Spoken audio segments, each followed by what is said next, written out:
ಜಗಳೂರು ದಾವಣಗೆರೆ ಜಿಲ್ಲೆಯ ಒಂದು ತಾಲೂಕು. ಇಲ್ಲಿ ಚಿನ್ನಹಗರಿ ಎಂಬ ನದಿ ಹರಿಯುತ್ತೆ. ದಾವಣಗೆರೆ, ಬಳ್ಳಾರಿ, ಚಿತ್ರದುರ್ಗ, ವಿಜಯನಗರ ಈ 4 ಜಿಲ್ಲೆಗಳ ಜೊತೆ ಜಗಳೂರು ತನ್ನ ಗಡಿಯನ್ನ ಹಂಚಿಕೊಂಡಿದೆ. ಸ್ವಾತಂತ್ರ್ಯಕ್ಕೂ ಮೊದಲೇ ಮೈಸೂರು ಸಂಸ್ಥಾನದ ಮಂತ್ರಿಯಾಗಿ ವಿರೋಧ ಪಕ್ಷದ ನಾಯಕರಾಗಿ ಸದ್ದು ಮಾಡಿದ್ದ ಮಹಮ್ಮದ್ ಇಮಾಮ್ ಸಾಹೇಬ್ ಅಲಿಯಾಸ್ ಇಮ್ಮಣ್ಣ ಇದೇ ಕ್ಷೇತ್ರದವರು. ಜಗಳೂರು ಕ್ಷೇತ್ರದಲ್ಲಿ ಇಲ್ಲಿವರೆಗೂ ಉಪಚುನಾವಣೆಯೂ ಸೇರಿ ಒಟ್ಟು 16 ವಿಧಾನಸಭೆ ಚುನಾವಣೆಗಳಾಗಿವೆ. ಇದರಲ್ಲಿ ಕಾಂಗ್ರೆಸ್ 9 ಸಲ, ಬಿಜೆಪಿ 3 ಸಲ, ಕೆಎಂಪಿ, ಕೆಸಿಪಿ, ಸ್ವತಂತ್ರರು, ಕೆಜೆಪಿ ತಲಾ 1 ಸಲ ಗೆಲುವು ಸಾಧಿಸಿದೆ.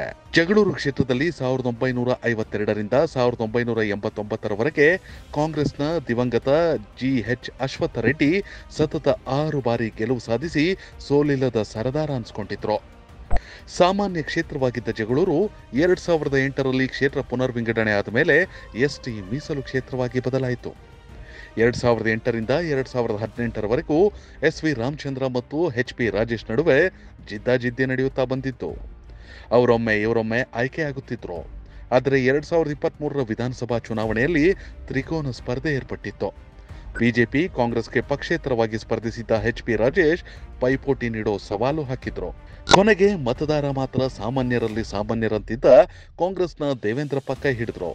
ಅತ್ಯಂತ ಕುತೂಹಲದಿಂದ ಕೂಡಿದ್ದ ಮತ ಎಣಿಕೆ ಪ್ರಕ್ರಿಯೆಯಲ್ಲಿ ದೇವೇಂದ್ರಪ್ಪ 1000ಕ್ಕೂ ಕಡಿಮೆ ಮತಗಳ ಅಂತರದಿಂದ ಗೆದ್ದು ವೀರೋಚಿತವಾಗಿ ವಿಧಾನಸೌಧಕ್ಕೆ ಎಂಟ್ರಿ ಕೊಟ್ಟಿದ್ದಾರೆ. ಹಾಗಾದರೆ ಜಗಳೂರು ಶಾಸಕರಾದ ದೇವೇಂದ್ರಪ್ಪ ಅವರ ಸಂಕಲ್ಪ ಏನು? ಕ್ಷೇತ್ರದ ಮತದಾರರ ನಿರೀಕ್ಷೆ ಏನು ಅನ್ನೋದನ್ನು ನೋಡೋಣ.